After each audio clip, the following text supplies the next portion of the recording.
Terima kasih klik video ini dan jangan lupa subscribe.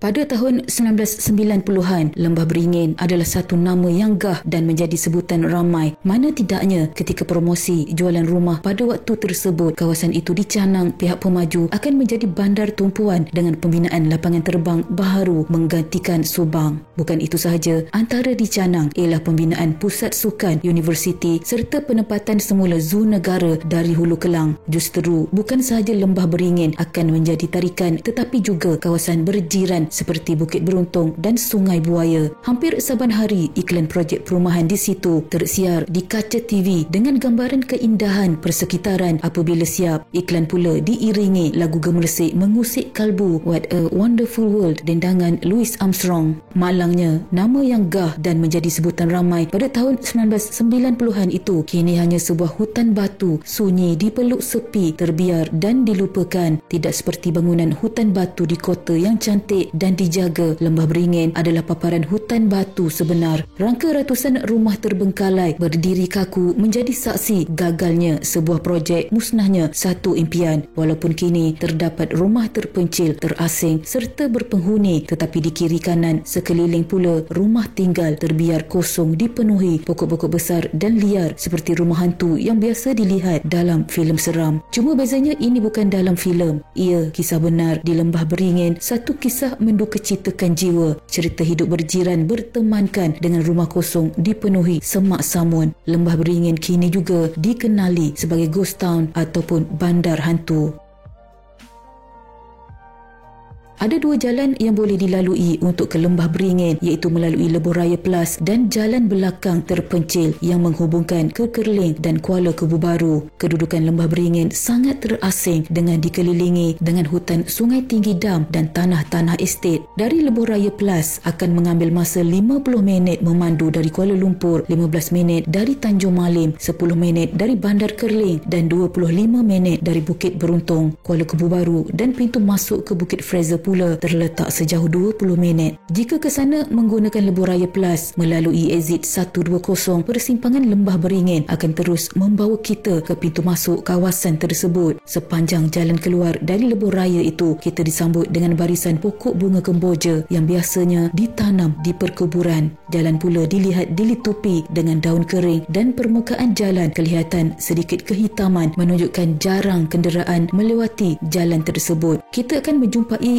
kawasan taman perumahan yang didiami oleh penduduk, walaupun tidak sepenuhnya rumah di kawasan tersebut didiami, dan terdapat juga rumah lot yang berjirankan dengan rumah terbengkalai yang didiami oleh pohon besar yang liar dan semak samun. Di Lembah Beringin terdapat kelab golf SSG Beringin Padang 18 lubang 5,897 meter par 72 yang direka oleh Ted Parslow, namun keadaannya sangat daif. Terdapat sebuah kolej berasrama swasta iaitu Kolej Yayasan UEM yang mempunyai kolej kediaman penuh. KYUEM ditubuhkan pada tahun 1998 menawarkan kursus A-Levels yang menyediakan pelajar untuk pendidikan universiti. Bagi menampung pertambahan penduduk, sebuah sekolah rendah iaitu Sekolah Kebangsaan Lembah Beringin telah dibina. Pada tahun 2012, surau dan gelanggang futsal telah ditambah bersebelahan dengan sekolah. Saluran paip air baharu sepanjang 15 km dari Kerling, Selangor ke Lembah Beringin di Hulu Selangor telah siap pada 2014. Pembangunan bandar baru Lembah Beringin seluas 6,800 ekar bermula pada 1994 dengan pelancaran 2,300 unit rumah pelbagai jenis terdiri daripada banglo, semi-D, rumah teres dan rumah kedai. Ia dibangunkan oleh Land and General melalui anak syarikat Lembah Beringin Sendirian Berhad. Namun tiada siapa menduga impian bertukar menjadi igawan ngeri. Krisis keuangan yang melanda Asia pada 1997 tempiasnya turut menggegar Malaysia. Nilai hartanah merudum, banyak syarikat gulung tikar dan banyak industri lumpuh sekelip mata. Syarikat LNG tidak terkecuali. Tamparan krisis begitu menyakitkan, akibatnya pembangunan Lembah Beringin terhenti. Rumah kediaman dan rumah kedai yang patut siap pada tahun 1998 terbengkalai dan ditinggalkan begitu sahaja. Ditambah pula dengan KLIA akhirnya dibina di Sepang 100 km dari kawasan itu, walaupun pada awalnya kabar angin bahawa ianya akan dibina di sekitar daerah Hulu Selangor Selangor yang membuatkan pemaju mula membina projek di seluruh kawasan termasuk Lembah Beringin, Sungai Buaya dan Bukit Beruntung. Pada 31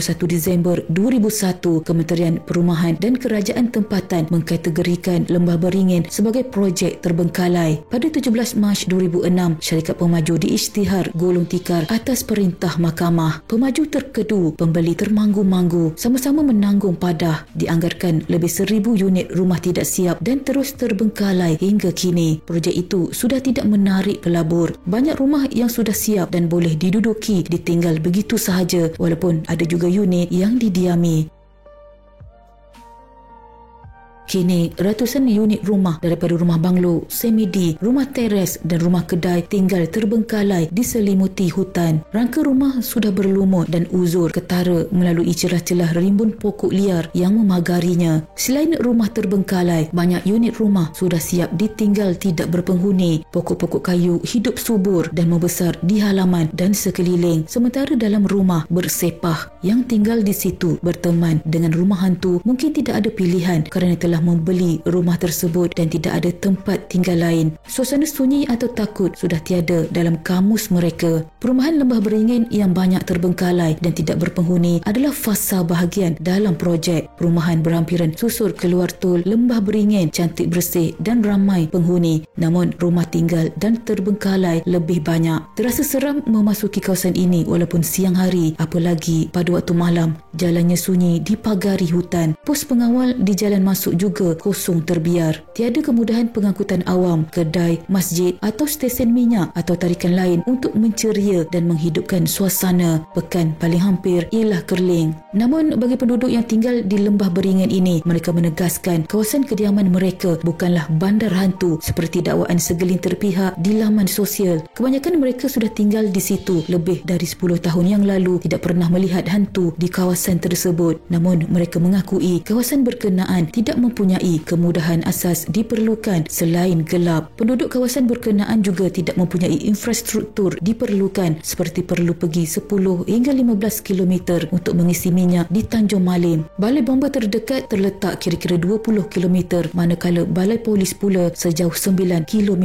Jalan utama dan alternatif yang berlopak mengundang bahaya kepada pengguna. Laluan ini bukan hanya untuk penduduk sahaja tetapi pengguna lain yang menjadikannya sebagai jalan pintas. Apabila tidak mahir menggunakan jalan ini serta ditambah dengan jalan rosak, risiko untuk berlaku kemalangan adalah tinggi. Digelar sebagai bandar hantu tidak bermakna yang ianya adalah bandar yang didiami oleh hantu. Sebaliknya, ia hanyalah istilah yang digunakan untuk menunjukkan keadaan sesuatu kawasan yang sepatutnya atau boleh didiami oleh manusia, namun ia terbengkalai atau ditinggalkan sehingga menjadi seram untuk didiami. Semoga kawasan Lembah Beringin ini kembali dibaik pulih oleh pihak yang berkuasa supaya boleh didiami. Amat sayang sekali dilihat rumah yang cantik dibina dibiarkan menjadi semakin terbiar dan kalah dengan hidupan liar. Sekian.